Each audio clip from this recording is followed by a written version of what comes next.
He might not be from Krypton, but he's heads above the rest. His knowledge can't be questioned. You can put it to the test.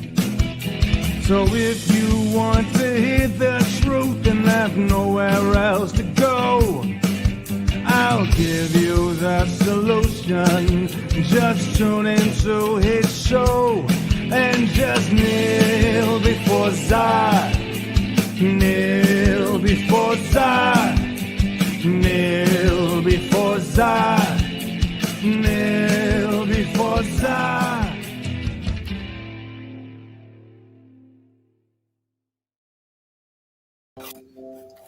And welcome back, everybody, to the Fandom Zone. It is the most earth-breaking, ground-shaking, but never media show money taking. The man, the myth, the legend, the most tired villain in all of YouTube entertainment today.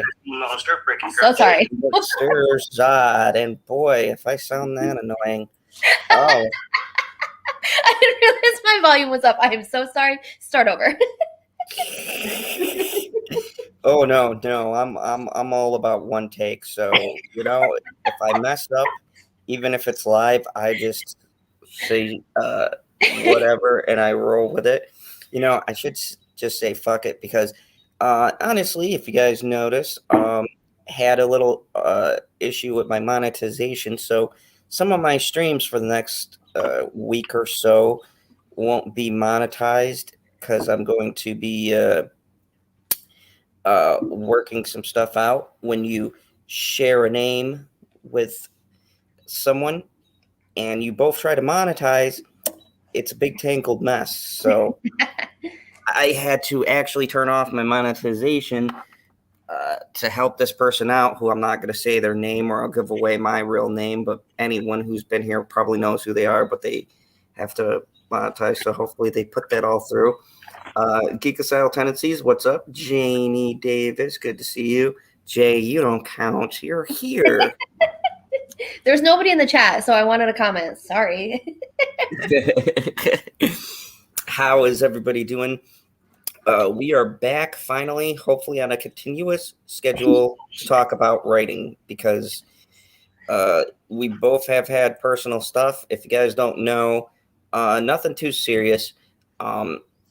I said I was getting a surgery, and everyone was like, "Oh my god, it is dental surgery." This back tooth here. I got an infection in my lower jaw, and it's keeping the infection in, so they got to pull it.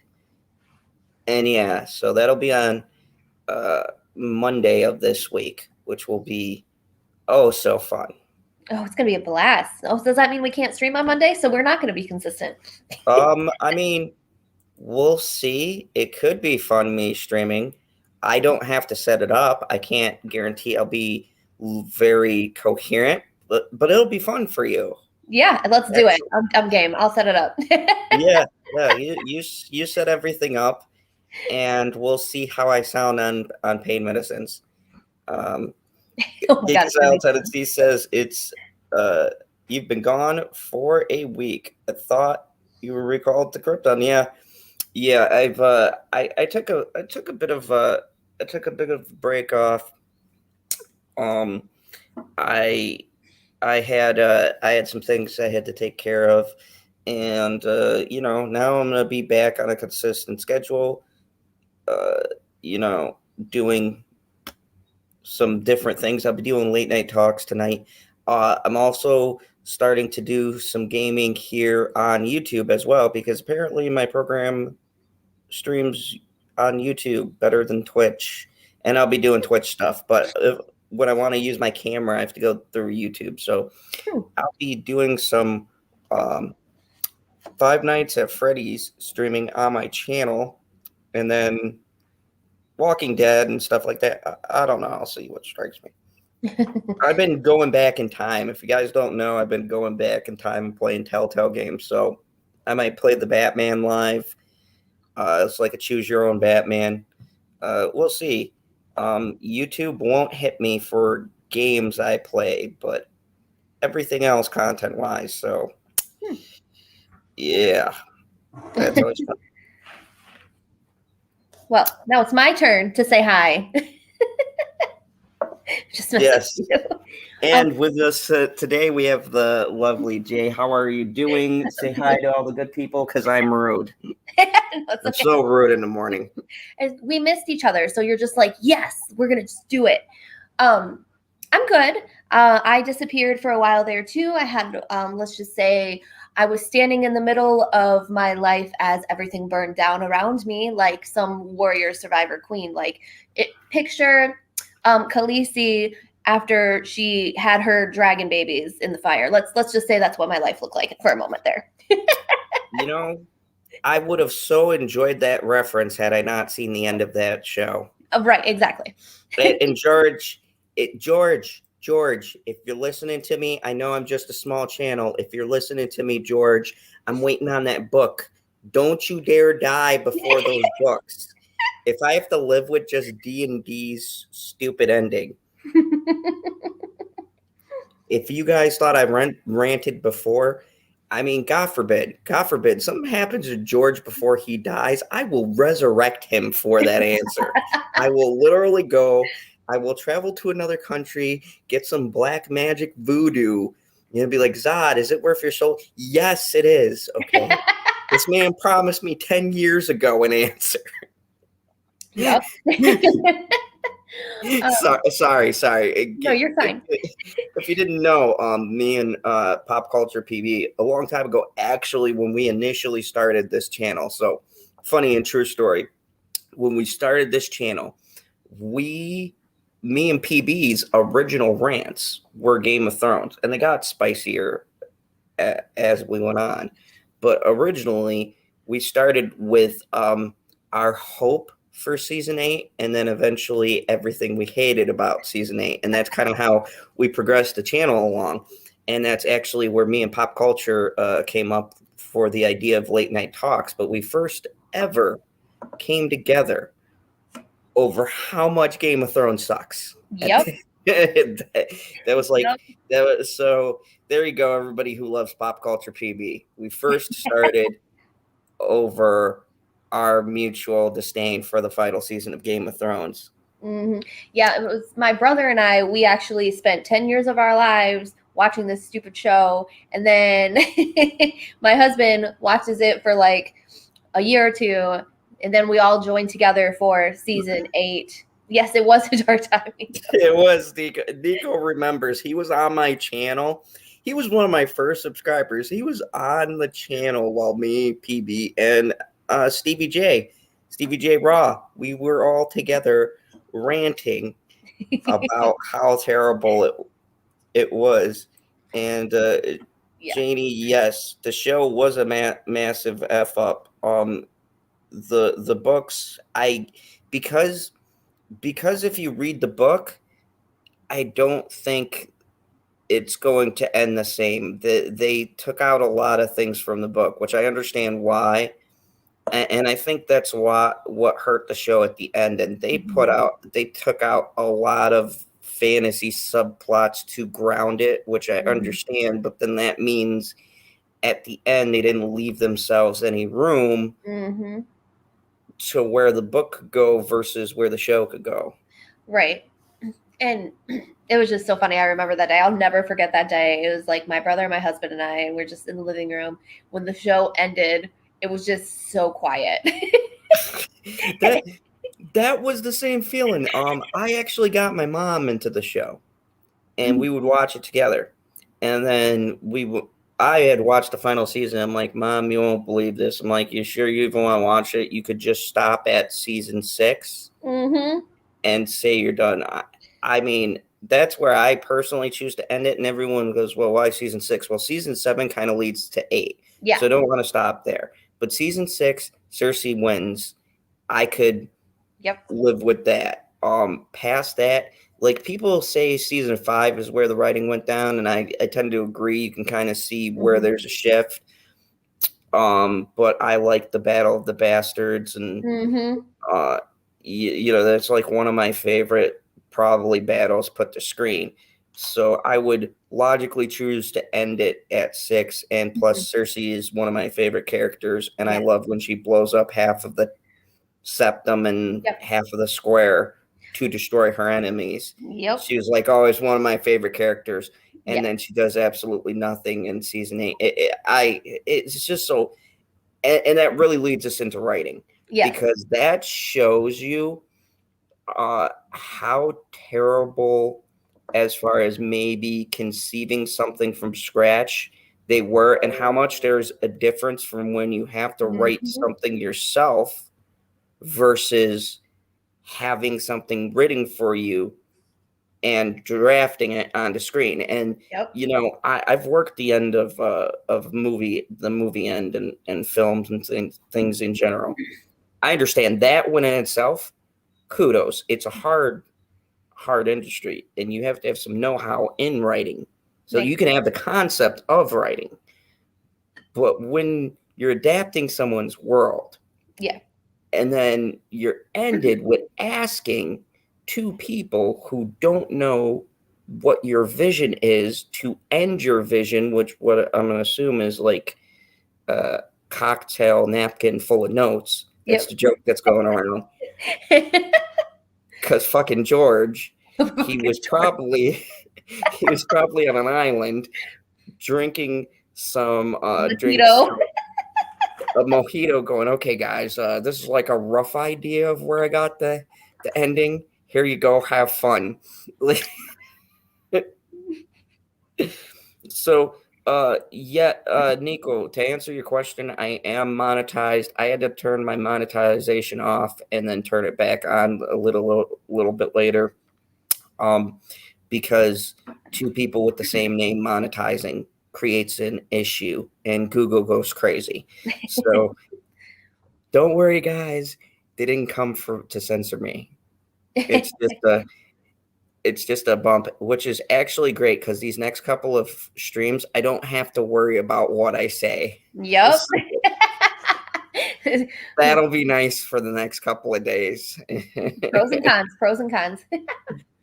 Yeah, another concept of writing. But good. Mhm. Look, we've got so many segues. So yeah, because we were talking about story, right? Mhm. Was our thing today, and don't tell me I'm trying to something about what we're putting into this. You know what? You tell them. It's too early for me. I almost had it. No, you're good. So, sorry, I just have to. I'm reliving the trauma of Game of Thrones. Give me a minute. Sorry, I know. I know. I'm like one of those survivors too. I know, right? We're in this together. So this is the perfect segue because of the fact that, hi, Cindy. Basically, what I wanted to talk about today was channeling emotions into writing, and then story and kind of plot lines and things like that. See, you were almost there. You just almost there, Zod. By a hair. By the way, Kelly, welcome. Good to see you. I know you can't stay long. I'm not gonna hold it against you, but I will guilt you a bunch later. I'm just happy that Keely's here. Hi, Key. I'm gonna berate your feelings by sending the little sad emojis and maybe some puppy dog faces. So the reason why I wanted to talk about channeling emotions into writing is because, like I was saying, my last couple weeks has been crazy. I've been faced with some health issues. So I went to the ER last week because I had some weird feelings in my heart, and I was really worried that there was something going on. Luckily, with my follow-up, they said, oh no, like, it's not anything cardiac. So thank God for that. But it just kind of got me thinking, because of all the stress that I've been under lately with everything going on, which is probably why it manifested in the way that it did. And so I want to start by saying I am in no way a writing coach, a life coach, or any sort of that. The only thing I have close to a certification will be a mental health advocate. But I try not to use that as a thing. But however, I just want you to know it's really important to find outlets for you to release your energy, because I don't know if you guys know about me, but I'm pretty witchy. And so witchy, not bitchy, witchy. So yeah. Speaking of which, I was saying morning to my love. which is Bitchy Unicorn. Hi, Bitchy. Don't worry, she doesn't mind the. I just wanted to clarify. So anyway, so basically, the reason why I wanted to talk about this is find an outlet to release your energy, because I have the switchy mindset. I'm really strong believing in energy and karma and the universe and the way things work and manifestation, all that stuff. So when you have all this pent up energy, you have to make sure that you discharge it. And I think what happened, and whether it be writing or dancing or singing or whatever it is you like to do when you can just be you and you're in a dark room by yourself and you don't want to be bothered. So for me, I think the reason why everything manifested the way it did is because I didn't discharge my negative energy and my negative stress. I haven't written in like 2 weeks because of everything that I've been going through. And that's silly for me because writing is my outlet. So I wanted to make sure, because after Zod and I missed the couple shows that we've missed, I was like, I need to make sure that I do something about writing this week so that I can get back into who I am, which writing is a huge part of my identity. So keep all that in mind as I'm telling you how I feel. That's an actual image. I can totally understand that because I've been crazy busy, but I have actually gotten the chance to write some stuff. I've actually written quite a bit more than I have in years now. But also too,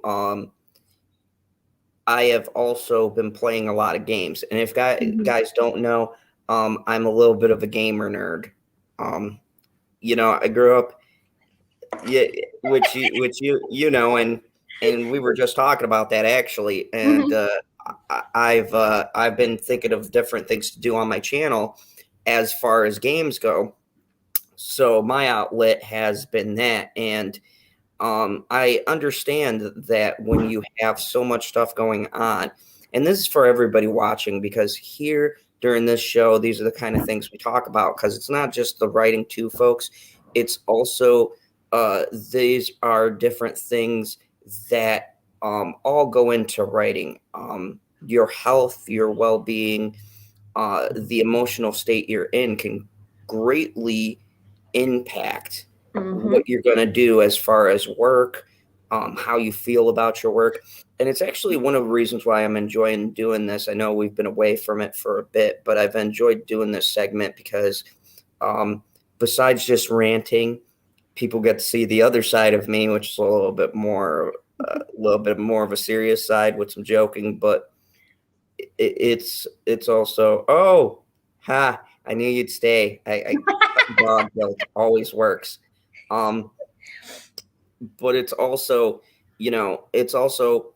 I think helpful to not only understand writing, but understand the things that go along with it, all of the nuances, everything that's part of the writing world and art in general. And really quick, I got some comments here from Janie I want to read, because one is directed. I was going to do that. I was going to interrupt you. I'm still on the ball. Go ahead, because that's not mine. No, so Janie Davis, yes, a lot of people say when they want, like they try to do that stuff, but really, my specific work set, I have training in actual mental health advocacy. So I have the tools to be able to help people, to direct them to anybody that has suicide health. And if there's somebody in the chat that has like the suicide helpline, if you could drop it, I'd appreciate it. I don't have it on me. But basically, to prevent suicide or to prevent depression, or at least, I'm by no means a psychologist or a therapist necessarily, but I am somebody, because I'm a resiliency coach is essentially what I am. And so when the problem with mental health stigmas is people feel that it's a mental health thing, when really it could be just a resiliency thing. So I'm a big believer in the universe won't give me anything that I can't handle. And so I always kind of put one step ahead. of myself, especially, and I'm just speaking for myself solely. Like, I'm not talking about anybody that I've helped or anything. It's just me personally. When I get to that dark place where I'm not discharging my energy and it starts to build up, then I have to really like look at myself and say, okay, I need to do my resiliency 101s. I need to remember, like, breathe, take a deep breath, close my eyes, take a step, give myself space. And I have to kind of like rebuild and kind of reorchestrate my mentality. Is kind of what the whole point of a mental health advocate is to help people get over whatever it is holding them back from reaching their resilient potential. Does that make sense? With all that said, I'm gonna do the brief Zod version of that. Is you got to come up with shit to clear your mind. Mm-hmm. Discharge energy. it's yeah, and it can come through in writing. Some of the greatest writers, Edgar Allan Poe, things like that. There's a reason why writers are broody, moody fucks. I mean, some of the best writers, even Hemingway, all sorts of these great literary writers, 90% of them are depressed or they have things going on, and writing is their outlet. At the end of the day, everybody who's been on my channel for a while knows how I feel about about suicide prevention and things like that in general. That's very close to me. And to tell you the truth, once I put my monetization back on and get that straightened out again, thank you, AdSense, for having the most terrible way to set up monetization in the world, and YouTube and Google.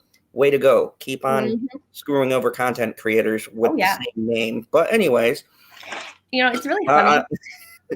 So in my life, I have been faced with a lot of struggles because I have the same exact name as somebody very close to me in my family, minus my middle name is different. And it has caused me so much trouble. Mine is a hyphenate. I've got a hyphenate at the end of my name that distinguishes me from 3 generations. Yes. So first and last name are the same. Middle name is different. Hyphenate at the end of the name is the only thing that distinguishes me. So you guys who are watching live have no idea how much of a pain in the ass it is filling out legal documents. Yes. And when they pull up credit, because they can go buy Social Security, and it's gotten better over the years. But what people don't tell you is in computer systems like online and the internet that only catch certain things because of the name, even with our social, we're both from New York and we both use the same type of things. Some of the numbers are even the same. So we've been flagged for different things for each other. So, no, I haven't been demonetized. I actually had to turn my monetization off because of the fact that somebody who's becoming quite successful, their channel has recently blown up. They are monetizing, but we've ran into a situation where our name and our emails apparently are so close that Google AdSense went nuts. And so I had to take my monetization off to help everything go through. So, and then I've got to wait the 2 weeks again to be remonetized, even though I'm in the system. All of my stuff is done. Good luck trying to get through to support. If you guys don't know, when you become monetized, you get your own person to speak to. But AdSense apparently is their own department. So I can consult someone on YouTube about my channel, but I can't consult anyone about financials because they hand it off to Google, and Google is the devil. So yeah, well.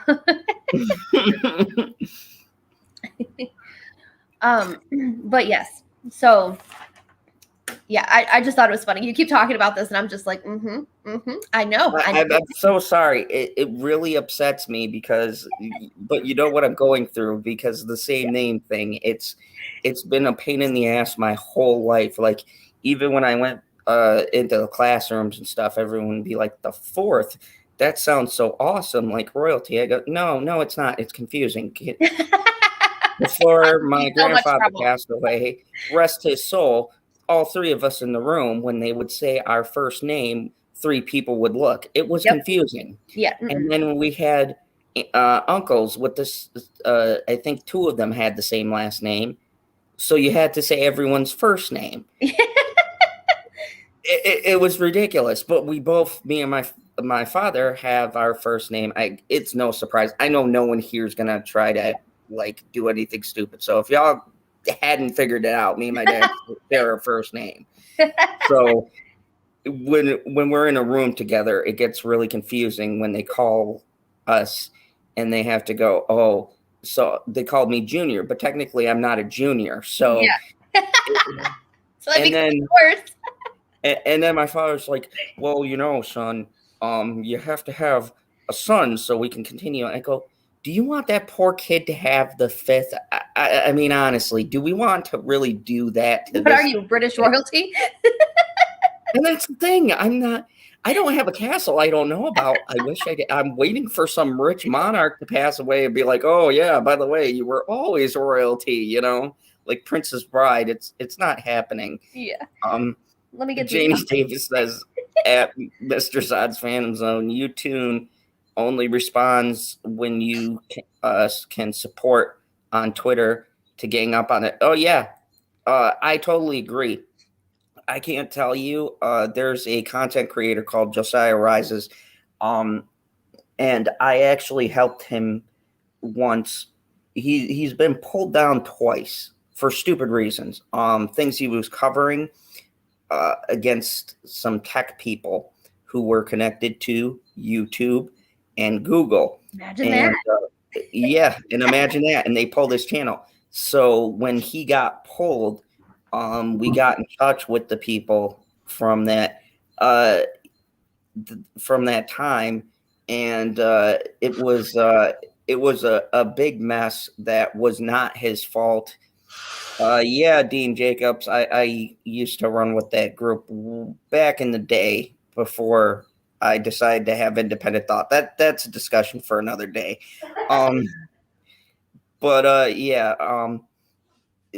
Needless to say, in that situation, the community came together because it was wrong. It was an example of what I talk about with censorship and stuff like that. It's why I like talking about this with you writing, because there's certain subjects here you get pulled for. Yep. And it was very enlightening to see what the help is like. And that's the issue. Just like with the monetization thing, this isn't a big deal that I can't talk about, but behind the scenes, when you go to get monetized, the beginning initial process is a pain. I got lucky because I got monetized rather quickly, but for most people, and this is why I talk about supporting channels, because for most people out there, my friend Perp, if you guys don't know, he's been in the chat. He's on our Friday nights. It took him 2 years. He started and he had no reason not to be monetized. I think it was, I'd have to ask him, but I'm pretty sure 2 years. Oh my gosh. And he had literally, by the time they monetized him, almost 2,000 subscribers. No reason whatsoever to not monetize him. He had been 2 years ready to be monetized. And this is the problem with the system in general. And the thing's wrong. But if we were celebrities, I'm sure we'd be monetized, or these news companies, we'd be monetized instantly. Automatically that day. They wouldn't even wait. But I'm sorry, I got way off topic. But that's fine.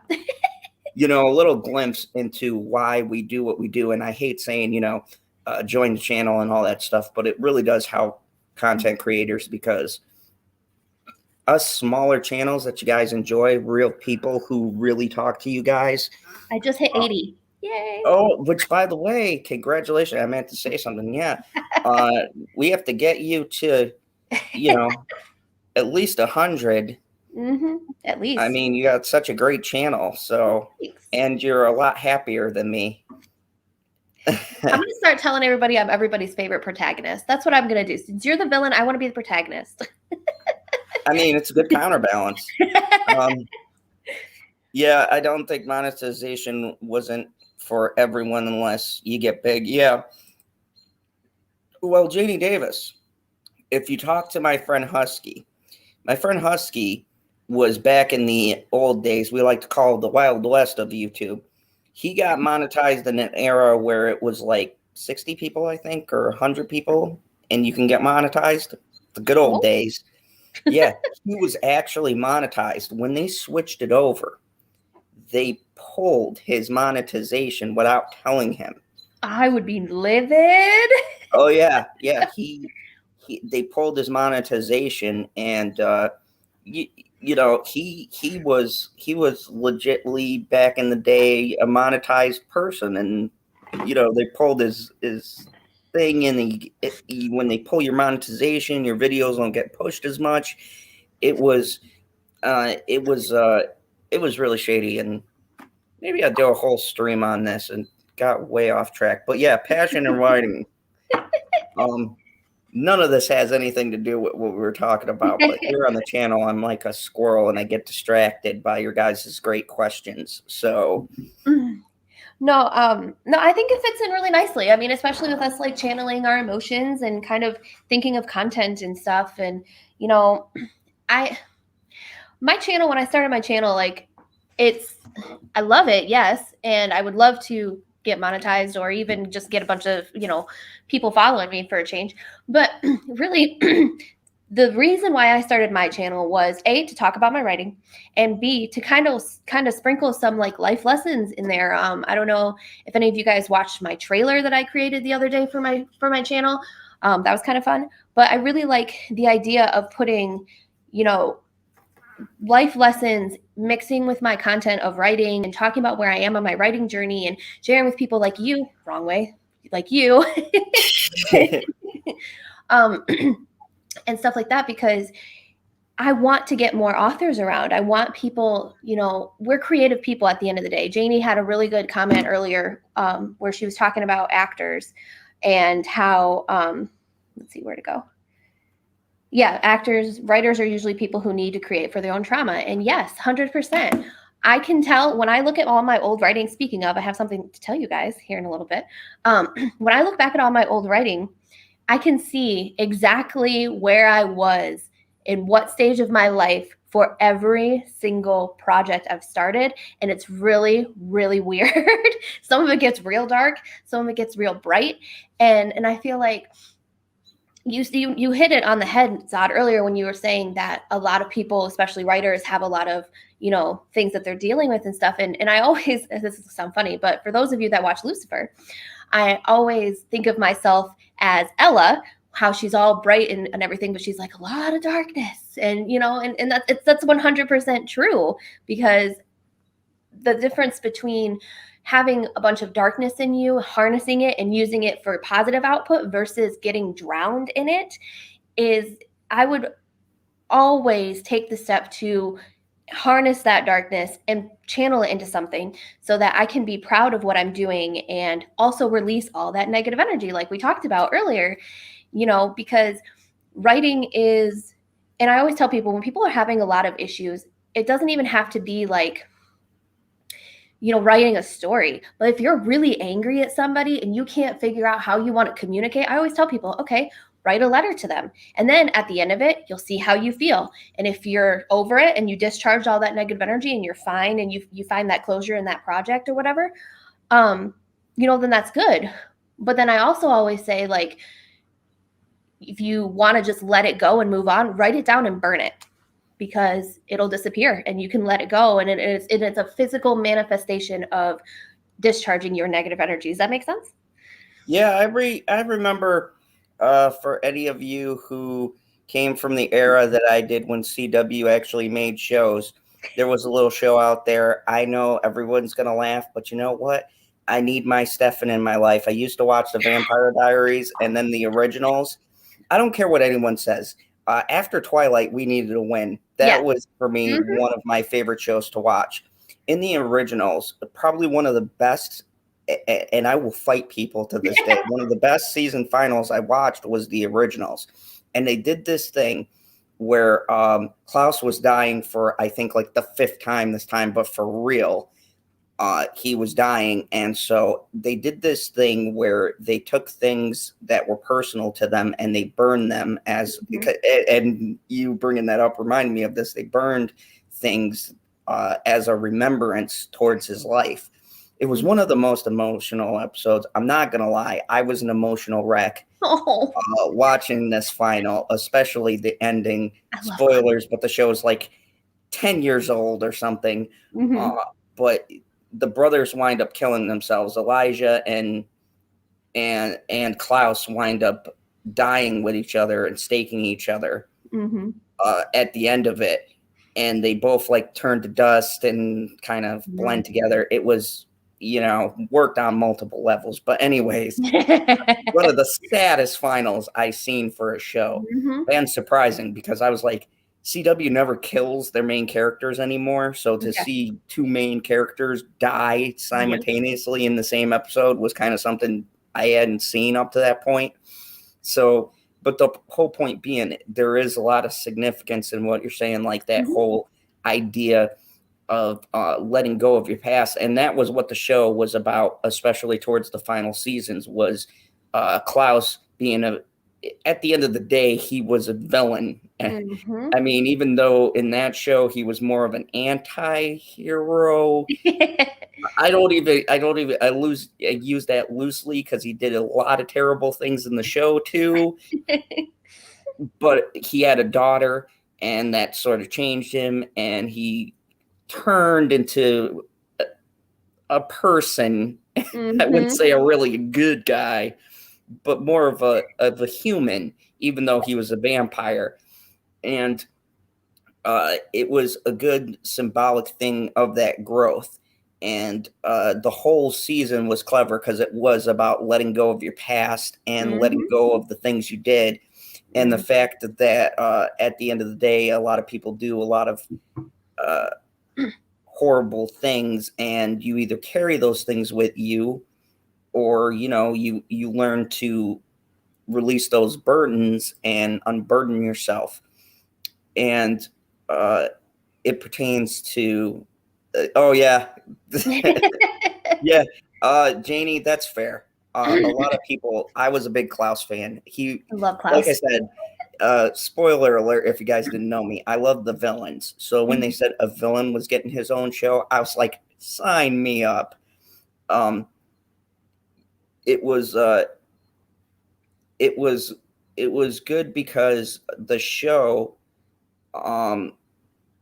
showed how he was a monster, and his child changed his perception on the world. And I thought that was an interesting take, because the one thing the show did great versus Vampire Diaries, and I was thinking one day of making a comparison video. Vampire Diaries was a lot about the drama, right? And we all grow up and we kind of grow out of it. So I was growing out of that phase. The originals felt more adult and grounded because it was about adults that are going through this, and children and relationships. And the last episodes I loved because it was our children and how they change us and what happens and how you see things differently when you finally have a kid and you realize through them the kind of person you are or what you want to be. And the reason why it hit me much more now, being older, when I was rewatching it, was going, wow, I can see the redemption a lot more now because I have a daughter. And it's true, when you first have a kid, everything shifts and your perception of how you see the world changes, and you do things differently than when you first start out as someone single with no responsibilities and no obligations, and you're just figuring out who you are. Janie, I agree. I loved the Ripper. The Ripper arc was great. I don't know how I feel about the end of the show. I think the original's ending was better than Vampire Diaries. I think that more came down to, I don't think they know what they wanted to do at the end of that show. I like some of their choices with the flash forwards. Well, I think wasn't a lot of that part of it because Nina Dobrev wanted to quit, and so they had to like reorganize everything or something. Yeah, she thought she was going to be a lot famous than she was. I think Nico put it best. He found Elena annoying. Yeah, I didn't think she was a good actress. She wasn't like the girl from Smallville. I liked her as Catherine though more than I liked her as Elena. If that makes sense. Yeah, I respect the actress because she literally played both those roles. Yeah. And they filmed it when they interacted together. They filmed it. They did the camera trickery where they'd film the two scenes, and I wouldn't say like CGI, but the way they cut it made it look like they were having conversations back and forth. And I respect her because she literally changed everything about herself when she went into that Catherine role versus the Elena role. I think I liked her better as Catherine, honestly. Yeah, me too. Well, and I think the point of that, I think that was the point of it, because Elena was, at the end of the day, she was still a high school kid. So I think that was part of like, I don't know, but it's funny that you're talking about adultifying things, because I will preface this by saying I am not a big fan of either company. However, I'm really enjoying the DC Titans show. Have you started watching that? Have I? Let me tell you, I've watched Swamp Thing. I watched. I love Doom Patrol. I just didn't want to assume, but I'm really digging it. I just hit season 2, I think, and I'm really digging it. I really like the way that they use people that I had no idea who they were. Oh, what the heck? That's me. There's this stupid antivirus program that wants me to upgrade to spend money. I apologize. Yeah. Titans has gotten a bad rap. It's one of those things that I've been battling with people when they come out and they call things woke. I personally love the direction. I do agree with people on valid criticisms. The costumes in the first seasons were terrible. What they did with Beast Boy got better later seasons, but the first season, it was like you could tell the budget, like they did not want to pay for him transforming all the time. For sure. But I do love Titans. I loved the second season much more in particular. Haven't seen it yet. Second season is great, and the third season I cannot wait. My favorite thing, and people got so mad at the trailer, but I defended it, was when they show Dick back at it. He's not in Gotham yet because they're going to Gotham this season. But when he says F Batman. Oh my God, that's my favorite line. Yeah, and everyone got so mad. And I go read the comic book. In the comics, him and Batman literally get into a fight. That's why he becomes Nightwing, because he fundamentally disagrees with Batman on everything that he does.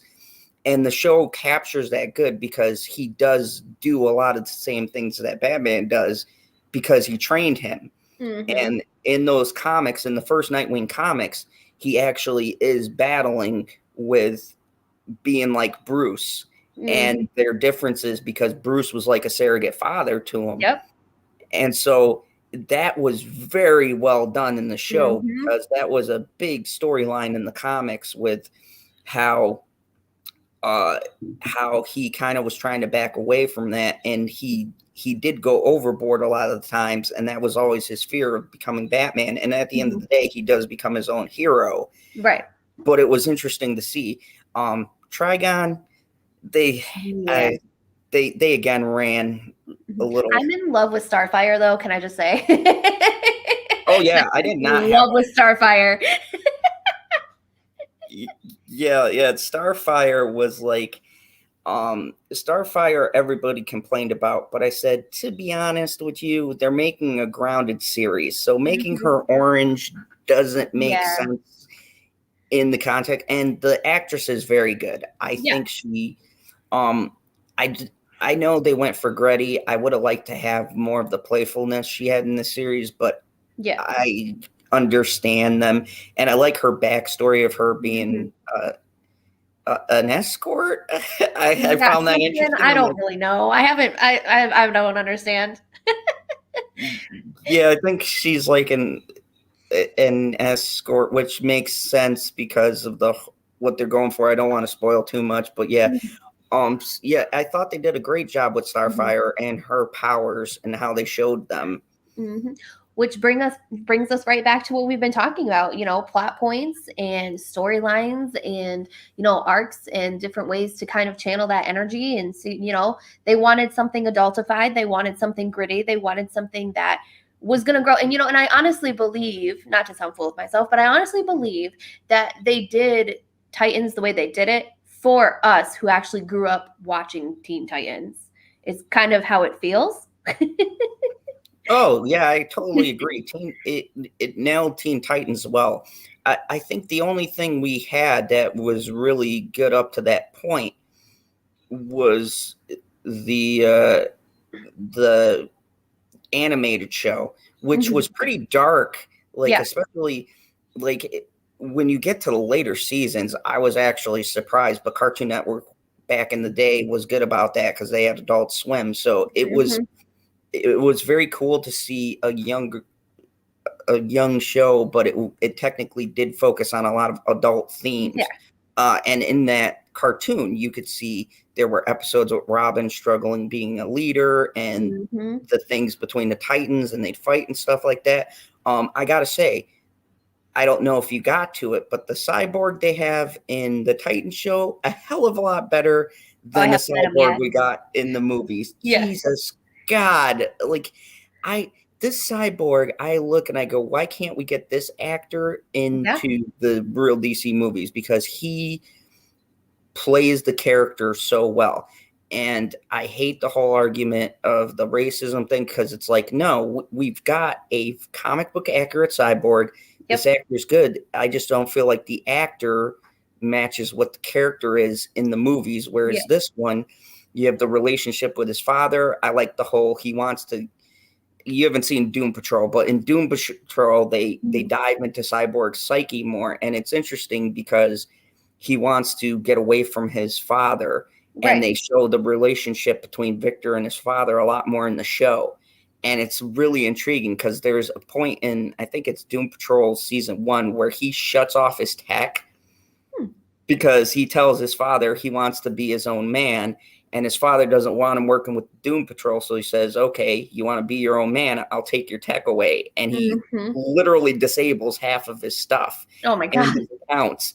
So they're supposed to go across the seas. And Victor, actually, if people don't know, his family's kind of rich, which most people don't know. His father's a developer. He develops a lot of technology. So he does have money. So they're supposed to take a private jet, and they have to wind up traveling by car or something because he gets his credit cards declined. But it was funny, and it helped with, like we were saying, story development. There's a lot of emotion that's put into these shows that I think people don't really appreciate, especially with the DC shows that launched on the separate platform. You could tell in the writing, the writers actually care a lot. They're a lot more emotionally and realistically grounded, as opposed to the movies that just go, oh, they're superheroes. And I think the superhero genre is more complex than that. There's a lot of layers and struggling with what it means to be a hero. Right. I'm still here. But I mean, hey, Die for JD. Good to see you here. Yeah, and I feel like that's really powerful, especially when you're figuring out how you want your story to go and all the different plot points that you want to reach, just because, which is why I started leaning more towards a blend between planning and pantsing, just because I like the idea of having the freedom to do whatever it is I want. However, I also like the idea of knowing exactly where I'm going with the story. And so I'm actually struggling with the Dark Walker right now because I have a plan for so many books, but I need to figure out which plot points in the overall arc are going to be hit by each book. And so that's kind of where I'm at now. So I haven't really been, like I said, with everything going on, I haven't really been writing lately. So I need to, I think, go back to the drawing board. And I feel like, the reason why I want to talk about this is because as an author, people always seem to think that I have it all together and I know exactly what I'm doing at all times. And let me just say, that is not the case. And so, Yeah, I'd imagine it must be difficult for you when it comes to um, having to put everything together mhm. and make everything come together in a coherent manner. Um, it is a lot, and like you said, and like we've been talking about, if writing is linked to our emotions at the time, I Mhm. think there comes a time where separating those two things, it could be good to throw emotions into your work, but at the same time too, you also have to separate yourself sometimes and realign yourself when you have life issues that start affecting how much work you can get done. And I think it's a thing that happens to us all. Uh, Janie Davis says, at J McCarthy, try organizing your story according to character development instead of plot points of the overall saga. Yeah, and that's, and that's the struggle I'm having too, because I don't want to say who, but there is a villain right out in the open of the book. And so I have to do it in a way that it does not reveal that villain yet until the time is right. Because I will tell you the funniest thing about this series, for instance, is it was only supposed to be a bunch of like short stories because I wanted to try and like rapid release them so that there was like a constant like flow of things coming out for the series. But I'm already at like $30,000, $30,000, 30,000 words in, and so I'm like, ugh. No, and I think that's an interesting thing to short story format versus long story. Mm-hmm. When with me starting to write my thing, I actually, for the villain of mine, I started writing a backstory on them, and come to find out, my notes turned into like an all separate thing. So I might do a separate like prequel type thing to the background of my villain,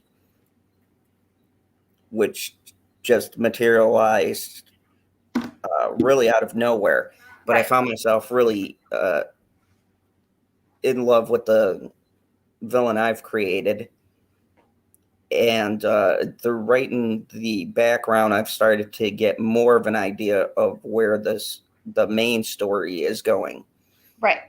So, I mean, yeah, you could find yourself wanting to do something, and then, much like anything creative, it starts to take a life of its own. And I think that's the thing when you're creating such sprawling worlds and tales, and you start creating things where you have to create living, breathing characters. Uh, People who are creative, your work takes a life of its own, and I mean, it could really be anything, a movie, a poem, things like that. You never know when you start writing something down where it's going to go. I think that's the part of the fun of what you do. Right. Which brings me. Yeah, that's why I got to go back to the drawing board, Janie, is because I'm trying to figure out exactly what I want from my villain, because I'm trying to go for some sort of like redeemable villain type of situation, but also a redeemable villain without fault. So like he is a villain by association because he was raised by certain individuals in his life that have a villain mentality. And so it's kind of like I have to figure out how to set it up so that, yeah, he's done horrible things, but he also did horrible things because he was told to do them, if that makes sense. Not because he actually, that's the way he feels. And so he's about to hit an identity crisis, is kind of where I'm at right now. Yeah, which is tough. And I think that's a thing that a lot of people underestimate. And getting into writing and stuff like that, it's brought up my tolerance as far as uh, movies and shows and even stories where you have so much common critiques and criticisms, because people don't realize the complexities of creating essentially a person, right? And especially in your case, making a redeemable villain is tough, because there's a fine balancing act. You do have to show, you can't make them completely like, oh my God, they're totally good, they didn't know what was going on, because we're all human. Their flaws essentially led them into the way they are thinking, the way they're thinking.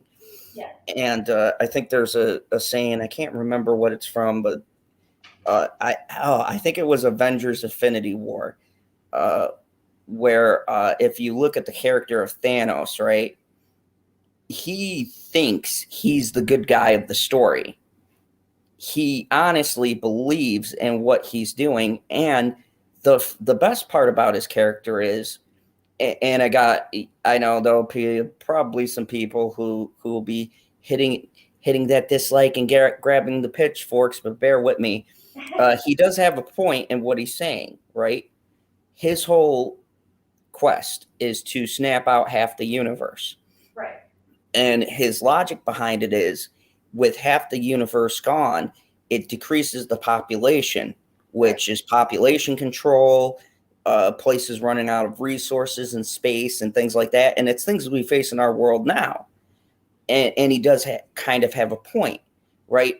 Overpopulation, desperation, things like that create war, disease, famine, and the need for people to go on this conquest to get more things.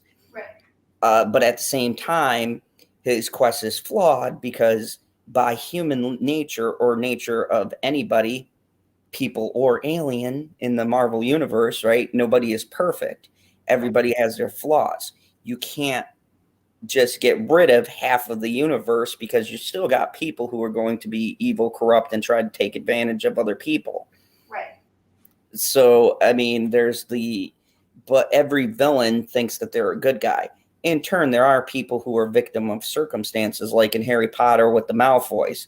They're terrible people, but when you look at the context of everything that everyone's done in Harry Potter, I would say that Draco is that person stuck in between what his parents' ideals are, Yep. and who they aligned with, versus who he wants to be, and he's still growing up. Exactly. And I actually feel sorry for him in the book, because a lot of the choices and things that drive him, you could see, are done by his parents. Right. And the way that they raised him. So, I mean, it's a fascinating study. JD Davis says Ed Zod's Phantom Zone, yes, but he's a total idiot, because if you kill half living things, no one has food, only minerals, etc. With the snap, they don't clearly explain it, but it balances things out. It's not just clear cut of it kills. It would literally rebalance the world.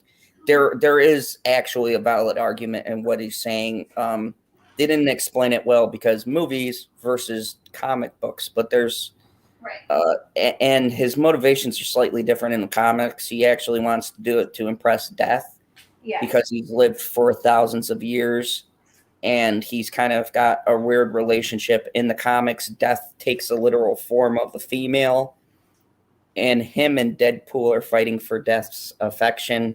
It's a weird story arc. Deadpool is actually in love with Death, but being that he's kind of like Wolverine, he can't die, and Thanos can't either. So Thanos doesn't like Deadpool. It's a weird ass storyline. I like the way Kevin took it, because that makes more sense. But there is those reasons, and I think that's what makes a compelling villain, because at the end of the day, even villains who are victims of circumstances, you do have to show a pattern where they're flawed enough to believe in the ideals of whatever's going on. I mean, your task is actually harder, because a redemption is a really hard thing to pull off. If you guys don't know, redeeming someone is extremely hard. It's easy to create a black and white character, but to make someone lovable enough to be redeemed is a monumental task. Janie Davis says at Mr. Zod's Phantom Zone, but he can only give her other people's death, but she's like Deadpool because his death sacrifice is more intimate offering. Yeah, like I said, Janie, I could tell you're a comic book fan. Dean Jacobs, I agree. Marvin the Martian is a great villain. He just wants to take it. See, this is my theory that Bugs Bunny is an asshole because all Marvin the Martian wants to do is to take over the Earth, and then he gets pissed off by Bugs Bunny, and then he wants to blow it up. That's Bugs Bunny's fault. Hashtag Bugs Bunny is an asshole. I never got why they call him a hero. He literally picks a fight with everyone. He literally picks a fight. Like Elmer Fudd is just trying to hunt for a rabbit. Not him, just, anything. Yeah, he hunts him after Bugs Bunny picks a fight with him. No, he goes after him. You know what? I still say Bugs started that. I don't need any proof. Serious. I can show the proof that Bugs is a dick. He literally starts a fight with everyone. No, he's the one rabbit I hate. Bugs Bunny is an asshole. He has literally started a fight with everyone in Looney Tunes. Well, Lola Bunny I like for a different reason. No, I did want to tell you something. Ooh. Before we go for the day. So remember how I was telling you guys about Terracotta Saga, that book series that I had been writing for 20 years, that I have one book done that's just been sitting there? Oh, yeah. So I've been thinking about it a lot lately, and I think I'm just going to go ahead and publish it. Oh, congratulations. Thanks. It needs to be edited, but it's like I said, it's just been sitting there and it's done. So, and it just kind of brings me full circle with what I wanted to talk about today. And I started this book 20 years ago, literally, and it's changed shape so many times. I think this is like the 6th or 7th version of it. Because like I said, I've been in very specific points in my life when I was writing this book. It started as, one story and turned into a different story, then turned into a different story. And now it's part of this giant chronicle about a giant world that I want to build. And I've just been thinking about something lately, and it's, especially like dealing with my heart and everything. And I was just kind of like, that book is literally completed. It's literally sitting there. I could totally release it and then build the foundation up around it. Like I could just kind of put it out there as kind of like I don't know how to explain it. Not necessarily an intro, but because that book specifically takes place like halfway through the arc, but it's literally just been sitting there completed. So I was just kind of like, especially with my heart, I was like, you know what? This could be the only chance I get it. And I feel like it's one of those things that personifies the life that I have led. And I feel like if I were to publish it, I'd be able to discharge a lot of negative emotions that have been tied to it. Not necessarily to this version, but to all the versions beforehand. Because, story time, short story. But when I was writing in high school, I was dating an abusive guy. And he basically told me if he ever saw me writing again, he would take my book and he would burn it. And so I was just I know that just got real dark and real deep real quick. I'm sorry. That's all right. We do all range of emotions here. And so I feel like part of the reason why I've been so afraid to publish it is because then it makes that part of my life real. Does that make sense? Yeah, I can totally understand. I know when I've done some poems and things like that, there's been emotions tied to them. Mm-hmm. I think that kind of brings it full circle to us talking about writing a letter and burning it, right? Mm-hmm. I mean, I don't think you want to burn that because you've worked so long on it, but it's the metaphorical burning of that part of your life and letting go of it. And you know, on a serious note, congratulations. I'm really glad to hear that. I think that that's very inspirational, which is what we try to do on this portion of my channel. Mm-hmm. And I think it really speaks to. I know there's a lot of people who are in this comments, a lot of people that I have who watch my channel now, who've gone through difficult situations, which I appreciate having each and every one of you. As far as DV goes, I'm so glad that I've covered Johnny Depp, which, by the way, I have an announcement when we get into our outros about that, because I'm coming back because we've got some breaking news finally that I want to talk about. As far as the creature from the Black Lagoon goes, and and I think that that is very inspirational. I've been meaning to touch more on that. I think really diving into giving people who have gone through these situations a way to vent stuff, because at the end of the day, I've gone through my own fair share of PTSD and different things that have happened in my life with my military background that I struggle with to this day, anger issues, stuff like that. And I think a lot of it comes back to what we've been talking about, and it's letting go of these negative emotions and channeling them into something positive. Mm-hmm. And you know, if you that could help get rid of what you got going on, but it could be an inspiration to other people that there is that bright future at the end of the day. You could find that person who makes you feel better, or even find yourself. Like, there's always a notion when these things happen that you have to find a new person or stuff like that. But I believe you got to find yourself first. Mm-hmm. You got to find out who you are and do what you have to do to feel better about yourself, and take a step back. Penguin 322, which, by the way, I like that name, love Penguin, says, Mr. Zod's Phantom Zone.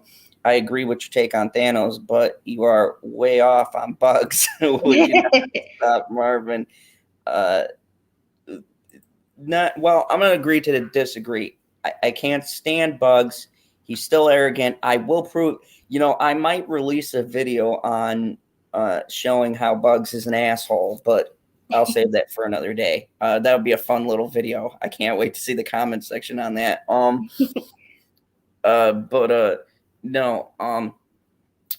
I think. Yeah, I'm sorry. I didn't mean to insult the creature from the Black Lagoon. I'm sorry, creator. Don't hate me. That's a great book and movie. Really insult to that creature. I apologize. I think at the end of the day that it is important for us all, and especially people who have gone through what you've gone through, and so many people who listen to me, and people who've come together in this great community. It's so important to not only bring out what the issues are we've all gone through, but find ways to move past them, because at the end of the day, it's going to help you in other life things. And even the terrible experiences in my life, I was talking about this last night to a coworker when he was talking about the military, and he asked me why I got in, and you know, what happened with his brother and things like that, and asked me how I got past it. And the truth is, I haven't really. It's just a part of who I am now. It's made me the person that I am, and it's helped me. I went in when I was in my early 20s, and I was very angry at the time. I had a lot of other personal things going on, and I think it helped me focus my anger and get a sense of my identity. Even though I went through more stuff, it made me realize that at the end of the day, everybody has problems, and I'm not the only one. And if the channel can help people realize that, and if we could all come together and realize that we've all had similar situations, I think it helps in people moving past their own tough problems that they have. So, in a roundabout way, congratulations.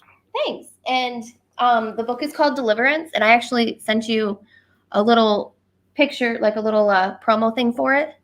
If Oh, okay. you want to share it, you don't have to. You don't necessarily have to share it on social media yet because I have to update my cover, but kind of gives a little background. I mean, I could probably screen share it. Yeah, if you want. Show the fine people watching what it looks like. Hold on a second. I just think it's funny that it's called Deliverance after what I just told everyone. I just put that together. That is a fancy looking. Hold on, let me zoom in here. Technology. Did I press the? Oh, that's. You know what? Screw it. I'm sorry, people. Technology, but there you go. Looks really nice. Thanks. But yeah, it's just so you guys have the physical manifestation of what I was talking about. So this is called Deliverance. On above it says an Otherworld novelette. It needs to be changed to Terracona, but yeah. So that's basically what I've been working on my entire life. Let's just say, and when I can discharge all the negative connotation to it by publishing it, and it'll be that one project that I'm that'll be just kind of like the closure for what I went through with that person. And I could just be like, you said I couldn't do it and I did it anyway. Yeah, when I started YouTube, I had that similar situation. There were a lot of people who told me, bye, love you, have fun, kisses. Hey, don't judge me, guys, all right? You. No, no, I think that's great.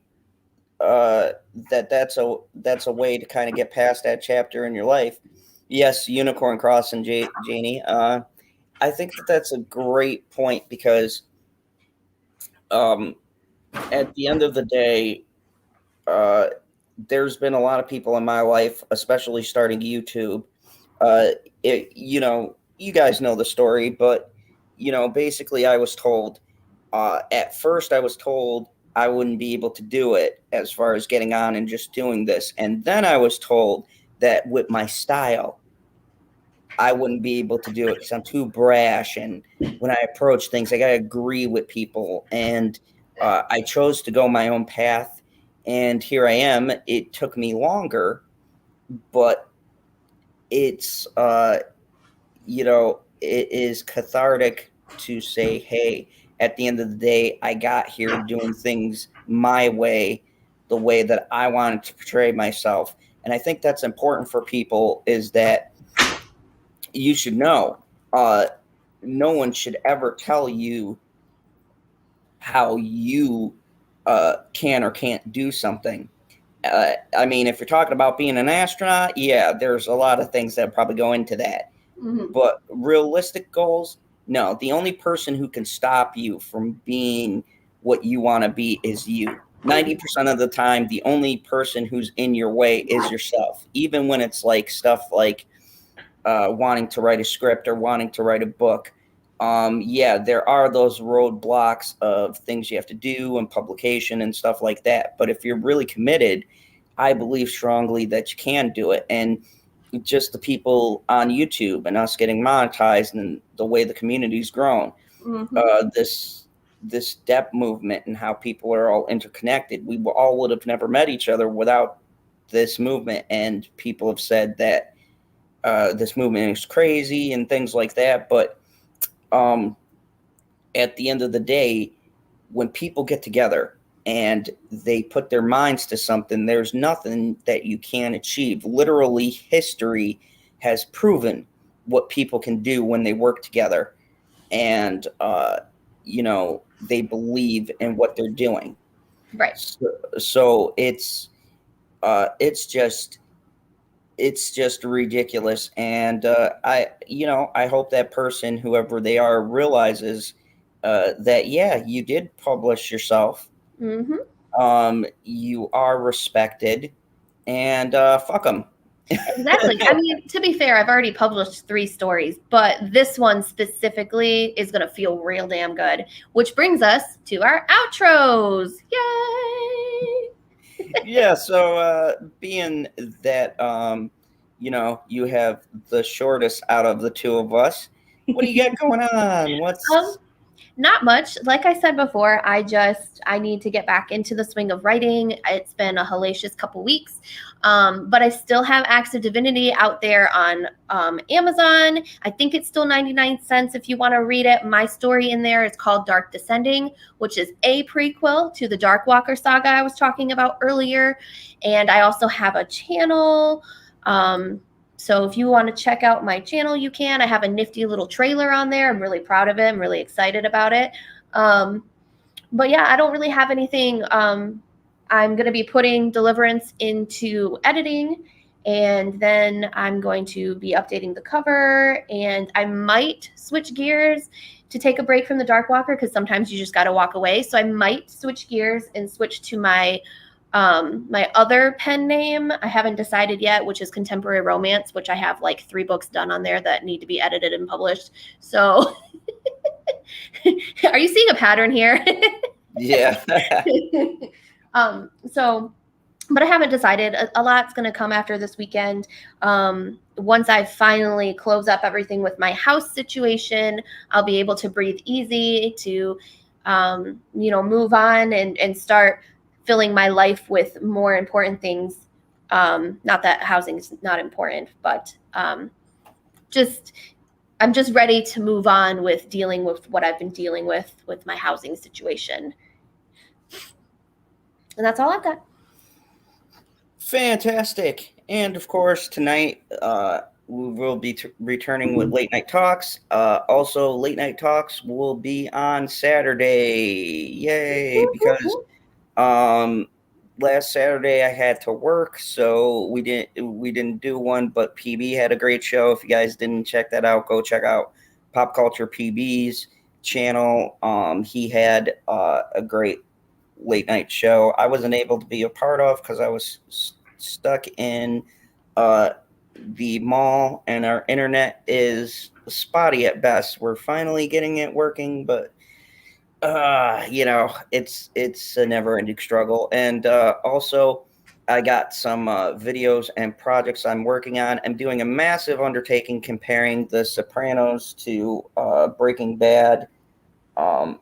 I'm breaking it up into like a 4 or 5 part video series explaining the characters and which ending I think is better, which will probably shock you unless you've been on my channel for a long time and you know what show is my absolute favorite. But I'm going to defend my points on it. And I'm also going to be doing a couple of different reviews. The new He-Man Masters of the Universe is out, and there's a lot of controversy around the show, so I'm going to cover it here and tell you my thoughts and opinions on it. I will also be doing books with Jay on Mondays and Fridays. We'll be doing this tongue-in-cheek. We'll be back on a somewhat normal schedule. Depending on how surgery goes on Monday. Oh, yeah. So I got my surgery on Monday, so we'll see how lucid I am. But, if I'm able to talk, then that should be fun because, yeah, it'll be a fun day on Monday to see where I'm at. Also, I'm going to be doing some gaming stuff. A couple of horror gaming things. I'm going to be covering Telltale's The Walking Dead on my channel because I want to take a look at a format of gaming which has been kind of dead, which is the storytelling gaming, a kind of choose your own thing, and how it got big and why it kind of fell off, and how I think the format could still work in this modern age, and what I think about Telltale as a company being dissolved and all that stuff. I'm going to get into. Nico, Lady Squirrel, will not be here tonight. She's got some stuff that she's got to take care of over in the tree, but she'll be back with us in a couple of weeks. So anyways, thank you everybody for watching. Like, share, subscribe, all of that stuff. You guys can now go to my Patreon. I've cleaned it up, retooled it a bit, so I'm gonna be putting some more videos up on there and things like that. Go check that out. My Teespring has been revamped, so go check out the Teespring. It's got a whole new format and setup. It's gonna be great. Whoop, whoop. And thank you everybody for watching. As always, remember there is only one rule here. Go check out Book by Jay. There we go. I'm not gonna say my normal catchphrase. Yeah, it's easier if you search Coffee with Jay. So Yes. I just haven't done a Coffee with Jay in so long. Which, by the way, Zod, we should probably get you on there. Yeah. I definitely would like to do that. So, everybody go check that out and have a wonderful morning. Whoop, whoop. Be safe, everyone.